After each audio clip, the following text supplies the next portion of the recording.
नमस्कार, मैं शिवांगी। आप देख रहे हैं जेएमडी खबर। सीबीएसई बोर्ड के रिजल्ट को लेकर बनाई गई 13 सदस्यीय कमेटी ने गुरुवार को सुप्रीम कोर्ट को अपना रिपोर्ट सौंप दिया है, जिसमें रिजल्ट जारी करने को लेकर जो फॉर्मूला है वो भी बताया गया है और बोर्ड के अनुसार जो 12वीं और 10वीं के प्री बोर्ड हैं उसी के आधार पर रिजल्ट जारी किया जाएगा। अगर सब कुछ ठीक रहा तो 31 जुलाई तक बोर्ड के रिजल्ट जारी कर दिए जाएंगे। 12वीं की मार्कशीट तैयार करने की डिटेल देते हुए सीबीएसई ने कहा कि 10वीं के सब्जेक्ट में से जिन 3 में छात्र ने सबसे ज्यादा स्कोर किया होगा उन्हीं को रिजल्ट तैयार करने के लिए चुना जाएगा।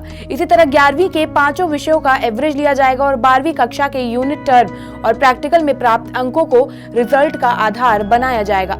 बोर्ड ने बताया कि 10वीं और 11वीं के नंबर को 30% और 12वीं के नंबर को 40% वेटेज दिया जाएगा। जो बच्चे परीक्षा देना चाहते हैं उनके लिए हालात सामान्य होने पर अलग परीक्षा की व्यवस्था की जाएगी। अटॉर्नी जनरल के वेणुगोपाल ने बताया कि 1929 से सीबीएसई अपनी सेवाएं दे रही है। इतिहास में ऐसा पहले कभी नहीं हुआ है।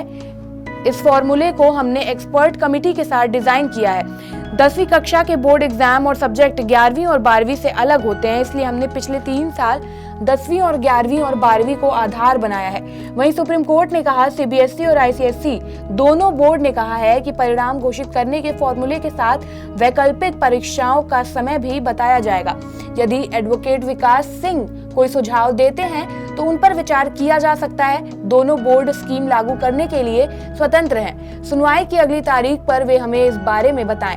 ये कहते हुए कोर्ट ने सुनवाई सोमवार तक के लिए टाल दी। पैनल के सदस्य ने कहा कि हमने केंद्र की तरफ से संचालित नवोदय विद्यालयों सीबीएसई इससे जुड़े स्कूलों और अन्य स्कूलों से चर्चा की है। इसमें सामने आया है कि इस बार जो 12वीं का बैच है वो पूरी तरह ऑनलाइन चला है। ऐसे में बहुत क्लासेस सामान्य स्थितियों में नहीं चली हैं और असेसमेंट भी पूरी तरह नहीं हो पाया है। ऐसे में पैनल का केवल 12वीं के असेसमेंट के आधार पर रिजल्ट तैयार करना उचित नहीं है। हमें सामान्य स्थितियों में छात्रों द्वारा दी गई परफॉर्मेंस को आंकना होगा।